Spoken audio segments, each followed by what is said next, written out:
Hello everyone, welcome back to the channel back benchers coaching. मेरा नाम है अभिषेक और welcome back to this series of geography chapter 1 resources and development. आज हम अपने चैप्टर का पार्ट 2 पढ़ेंगे। पार्ट 1 का लेक्चर मैं ऑलरेडी रिलीज़ कर चुका हूँ, अपलोड कर चुका हूँ। आज हम पार्ट 2 को शुरू करेंगे और पार्ट 2 में ही अपने इस पूरे चैप्टर को ख़त्म कर लेंगे। अच्छा, वेरी इंपॉर्टेंट थिंग बेटा, आज के जो पार्ट है, आज का जो चैप्टर का पार्ट है, इस चैप्टर में ज़्यादा कुछ एक्सप्लेनेशन का जो एरिया है वो इतना नहीं है। एक्सप्लेनेशन की चीज़ें इस पार्ट में इतनी नहीं होंगी। इस पार्ट में ज़्यादातर ऐसी इन्फॉर्मेशन होगी जिसको आपको रटना बहुत ज़्यादा ज़रूरी होगा। ठीक है, इस इन्फॉर्मेशन को आपको रटना पड़ेगा, आपको याद करना पड़ेगा ताकि आप इस एग्ज़ाम में एक्यूरेटली लिख सके, क्योंकि इस बार हमें क्वांटिटेटिव डेटा यहाँ पे देखने को मिलेगा। ठीक है।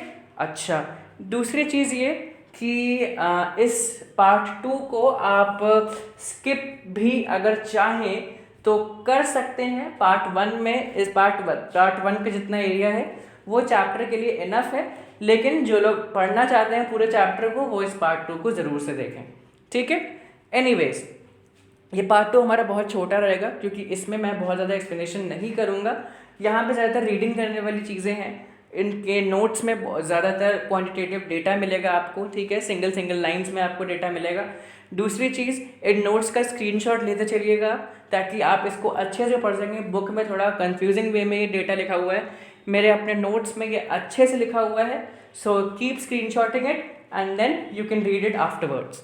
ठीक है। So let's start with the new topic, land utilization. हम लोगों ने पिछली वीडियो में क्या क्या चीज़ें पढ़ ली थी, लेट्स रिकैप। हम लोगों ने रिसोर्सेज के बारे में पढ़ा था। ठीक है, हम लोगों ने टाइप्स ऑफ रिसोर्सेज पढ़ा था। फिर हम लोगों ने पढ़ा था कि किस तरीके से रिसोर्स प्लानिंग होती है इंडिया में। फिर हम लोगों ने पढ़ा था कि रिसोर्सेज को कंजर्व कैसे किया जाता है। ठीक है, आज हम पढ़ेंगे अपने नए टॉपिक को, लैंड यूटिलाइजेशन। अच्छा, land resources are used for the following purposes: forest, land not available for cultivation. ठीक, barren and wasteland, land put to non-agricultural uses, for example buildings, roads, factories, etc. Other uncultivated land excluding fallow land, permanent pastures and grazing land, land under miscellaneous tree crops groups. Tree crops groups बेटा क्या होता है? जैसे ऐसी जगह जहाँ पे ढेर सारे मैंगो के पेड़ उगे हों, इमली के पेड़ उगे हों। ठीक है, मतलब ऐसे जगह जहाँ पे क्रॉप्स के नाम पे पौधे नहीं पैदा होते हैं, जैसे चावल के, दाल के, आटे के कह रहे हैं, सॉरी, गेहूं के। यहाँ पे फलों के सीधे सीधे पेड़ उगाए जाते हैं। ठीक है, तो इन्हें कहते हैं tree crops grooves.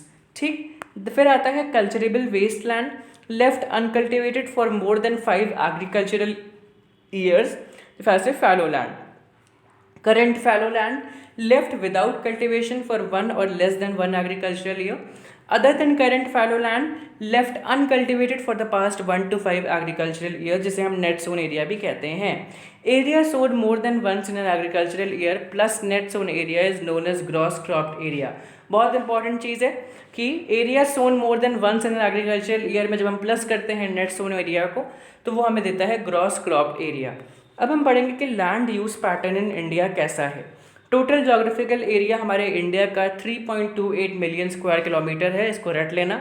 Land use data however is available only for 93% of the total area. लेकिन लैंड यूज जो जिस तरीके का लैंड तो यूज़ होता है, ठीक है, उसका जो डेटा है केवल 93% है हमारे गवर्नमेंट के पास, बाकी का नहीं है, क्योंकि बाकी के लैंड में हम अच्छे से उसका सर्वे नहीं कर पाते और वहाँ की रिपोर्ट्स हमें नहीं मिल पाती। ठीक है, जैसे स्पेशली जैसे कुछ एरिया जैसे जम्मू एंड कश्मीर का ऐसा एरिया जो कि पाकिस्तान ने ऑक्यूपाई कर रखा है। ठीक है, उसी तरीके से हमारे हिली कंट्रीज़ जहाँ का कुछ एरिया भी चाइना ने ऑक्यूपाई कर रखा है, इन एरियाज़ का सर्वे नहीं हो पाता, इसीलिए हमें इस ऐसी लैंड का डेटा नहीं है, इंफॉर्मेशन नहीं है कि वहाँ का लैंड यूज़ पैटर्न कैसा है। ठीक है, the land under permanent pasture हमारे इंडिया में डिक्रीज़ हुआ है। परमानेंट पैस्चर मतलब परमानेंट ग्रेजिंग फील्ड जहाँ पे लोग अपने कैटल को रोज़ चराने लेके जाते हैं। ठीक, फिर fallow land left without cultivation for 1 और लेस देन 1 एग्रीकल्चरल ईयर। ये देखिए सारे टर्म्स के मीनिंग है यहाँ पे। नेट सोन एरिया क्या होता है? Total area sown in an agricultural year. More net sown area in Punjab and Haryana, Punjab Haryana में ज़्यादा नेट सोन एरिया है, और अरुणाचल प्रदेश, मिजोरम, मणिपुर, अंडमान एंड निकोबार आइलैंड्स में कम नेट सोन एरिया है। ठीक है। नेशनल फॉरेस्ट पॉलिसी इंट्रोड्यूस करी गई थी इंडिया में 1952 में, और इस पॉलिसी का मेन वो है, ऑब्जेक्टिव है कि आप एफॉरेस्टेशन करें, पेड़ों को और ज़्यादा उगाएं, फॉरेस्ट को और ज़्यादा बढ़ाएं, ताकि फॉरेस्ट लाइफ, वाइल्ड लाइफ जो है वहाँ की, और वहाँ की जो प्लांट लाइफ है वो बनी रहे, बरकरार रहे और अच्छी रहे, और ग्रीनरी इम्प्रूव होए, ताकि पॉल्यूशन कम हो इंडिया से।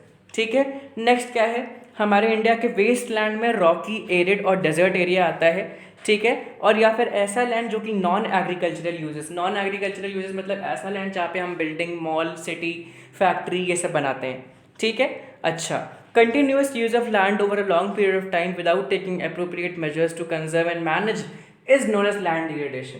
तो हमें लैंड डिग्रेडेशन की डेफिनेशन मिल गई। लैंड डिग्रेडेशन की क्या होती है? लैंड डिग्रेडेशन की डेफिनेशन, जब हम किसी लैंड को कंटिन्यूसली यूज़ करते जाते हैं बहुत लंबे पीरियड के लिए, बिना रुके, बिना उसे टाइम दिए कि वो अपने न्यूट्रिएंट्स को वापस गेन कर सके या अपने आप को वापस एक तरीके से रीइंफोर्स कर सके।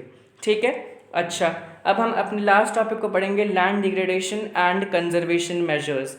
Eight present there are about 130 million hectares of degraded land in India. समझो कितनी बड़ी बात है कि 130 मिलियन हेक्टेयर का लैंड हमारे इंडिया में ऐसा है जो कि डिग्रेड हो चुका है, जहाँ पे ना क्रॉप्स उग सकते हैं, ना बिल्डिंग बन सकती है, ना कुछ हो सकता है। ठीक है। अच्छा, some human activities such as deforestation मतलब पेड़ों को कम करना, ओवर ग्रेजिंग मतलब बहुत ज़्यादा एक ही जगह पे अपने कैटल को लेके जाना, वहीं पे वो लोग चल रहे हैं, जिसकी वजह से वो घास अब उगना ही बंद हो चुकी है, अब वो बिल्कुल बेकार हो चुका है वो लैंड। ठीक है। माइनिंग, माइनिंग से आप समझते ही हैं। क्वारिंग मतलब पत्थरों को निकालना। ठीक है। फिर ये जितनी भी एक्टिविटीज़ हैं, इन सारी एक्टिविटीज़ की वजह से भी लैंड डिग्रेडेशन बहुत ज़्यादा हमारे इंडिया में हुआ है। झारखंड, छत्तीसगढ़, एमपी और ओडिशा जैसे देशों स्टेट्स में, राज्यों में डिफॉरेस्टेशन की वजह से, ठीक है, जो डिफॉरेस्टेशन के और माइनिंग की वजह से लैंड डिग्रेडेशन हुआ है। और गुजरात, राजस्थान, एमपी और महाराष्ट्र जैसी जगहों में जो डिग्रेडेशन का कारण है, लैंड डिग्रेडेशन का कारण है, वो है ओवर ग्रेजिंग। उसी तरीके से पंजाब, हरियाणा, वेस्टर्न उत्तर प्रदेश में जो लैंड डिग्रेडेशन हुआ है उसका मेन कारण है ओवर इरिगेशन। बेटा ओवर इरिगेशन क्या होता है? ओवर इरिगेशन होता है किसी लैंड में बहुत ज़्यादा बार बार पानी डालना, पानी डालना, पानी डालना। इसकी वजह से क्या होता है, जो लैंड की ऊपरी परत होती है सॉइल की, जो जिसमें न्यूट्रिएंट्स होते हैं, वो जो सॉइल होती है वो अपनी जगह से उठ के कहीं ना कहीं और बह जाती है, जिसकी वजह से जो वो लैंड है जहाँ से सॉइल हट गई वो लैंड बेकार हो जाता है, क्योंकि उसके जो न्यूट्रिएंट्स वाली सॉइल थी, जो जो जो सॉइल का जो वो पार्ट होता है जहाँ पे मेन न्यूट्रिएंट्स होते हैं, वो सॉइल बह जाती है पानी के साथ साथ। ठीक है। तो इसे कहते हैं ओवर इरिगेशन, और ओवर इरिगेशन भी एक लैंड डिग्रेडेशन का कारण बन चुका है।